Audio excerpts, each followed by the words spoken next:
Teto ny amin'ny fomba ividianan'ireo filoha-lefitra no ady hevitra. Asiana larana ny bilitan ampiasaina sa tsy, io ny fanontaniana napetraka ary nanangana tanana. Ny sahotaka ny iray trano. Tsy nazava tamin'ny rehetra ny fanisana ny tsangatanana nataon'ireo mpiasan'ny anteny miera-panao izany. Niakatra noho izay ny feo.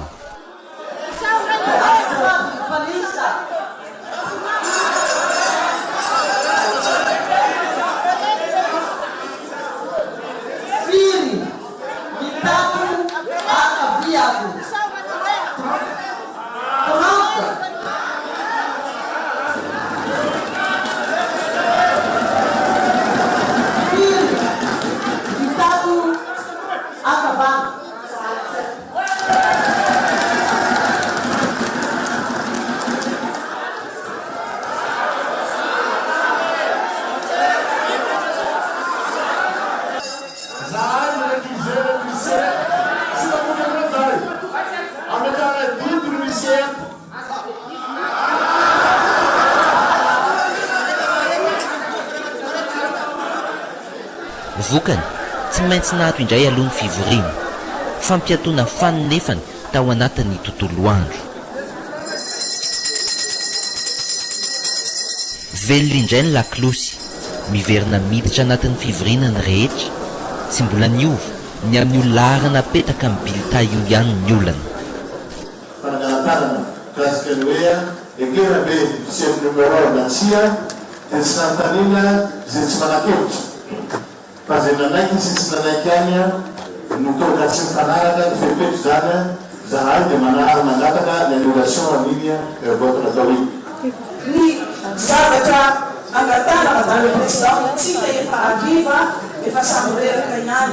Tsy areo hoe tsika emotion fifidianana sy mitovy amin'ny fifidianana izay fifidianantsika fifidianana tena satria hoe dia tinoana ny olona ankiray dia vita hoe numero 1 magana amin'ny fiaravita, numero 2 magana amin'ny fiarakoto.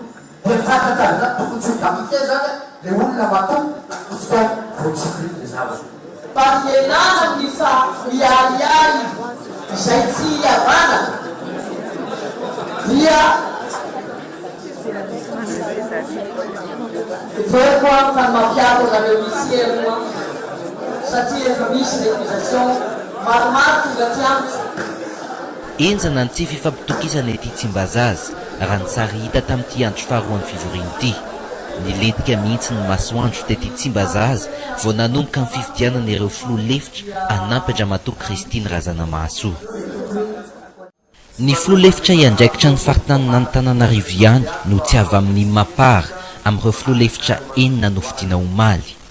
Honoré Rasolonjatovo, solombavambahoaka tsy miankina voafidy tao amin'ny distrikany Faratsio no lano amin'izany andraikitra izany. Kandida natolotra ny groupe parlementaire spécial.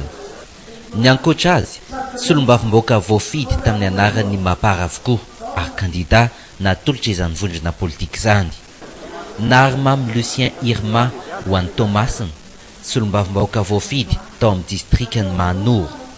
Abel Zafimahatratra ho an'ny Fianarantsoa, solombavambahoaka voafidy tao Manakara. Jocelyne Raelianta ho an'ny Antsiranana, solombavambahoaka voafidy tao amin'ny distrikany Antsiranana voalohany. Laura Antanirina na Nina ho an'ny faritany Mahajanga, solombavambahoaka voafidy tao amin'ny distrikany Mahajanga voalohany. Tinoka Roberto no mamarana ny lisitra eo am-piandrasana izay ho lehiben'ny Ankolafim-Panohitra hipetraka amin'ny sezan'ny filoha-lefitra fahafito ny anteny miram-pirenena. Solombavambahoaka voafidy tao Sakara, izy irery no tavaverina amin'ny toerana ny tanany fony kongresin'ny Tetezamita.